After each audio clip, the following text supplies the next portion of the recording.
On March 19th, the Los Angeles Urban Policy Roundtable, the Youth Advocacy Coalition, the Southern Christian Leadership Conference, the Los Angeles branch of the NAACP, the Los Angeles Civil Rights Association, and Voice of the People, and other civil rights organizations presented a formal set of recommendations, guidelines, to Torrance Police Chief John J. New and Torrance Mayor Frank Scotto.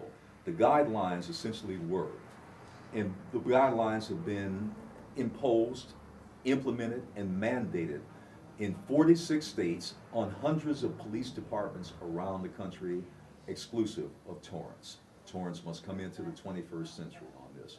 The guidelines deal with the collection of data on unwarranted traffic stops, motorists, and pedestrians. It looks at several areas. On the other hand, Torrance city officials and the Torrance Police Department vehemently deny that they engage in any kind of systematic stops of Black and African American and Latino motorists and others that are non-white. They have continually said we don't do that. So this would be firm smoking gun proof. Do you do it? Don't you do it? If there's a systematic pattern there and it can be determined by collecting the data, then it must stop. We have to continually remind, and we do continue to remind, police officials everywhere, city officials everywhere, in this case, Torrance city officials and the Torrance Police Department, racial profiling is illegal. Racial profiling is illegal. The guidelines, the recommendations that are spelled out here, essentially, is a map, a guidepost, a signpost for the city of Torrance to essentially analyze and assess and determine if there is a problem with unfair, unwarranted, systematic stops of Blacks and Latinos, or there isn't a problem. These are the guidelines. This is the criteria that will determine that.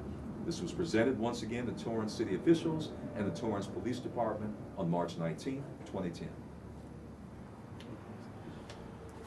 Well, I believe my colleague here is being very generous. We know for a fact there's a history of police abuse in this municipality. I've said it, I'm going to repeat it again. The reason we're coming after them is because technically they've been sliding under the radar out here, in that we've had greater urgencies starting with the Los Angeles Police Department trying to secure some kind of reform.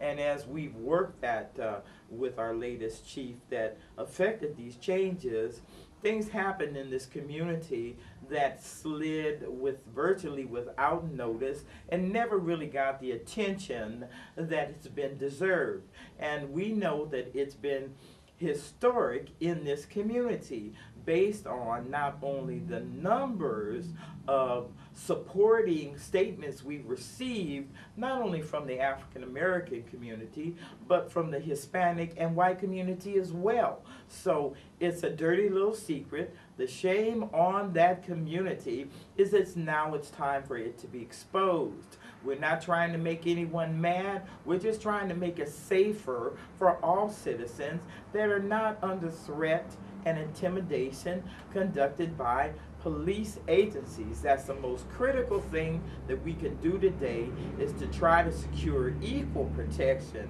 for all citizens in the eyes of the law, not just a few singled out for mistreatment. That's a historic problem with Torrance, is profiling.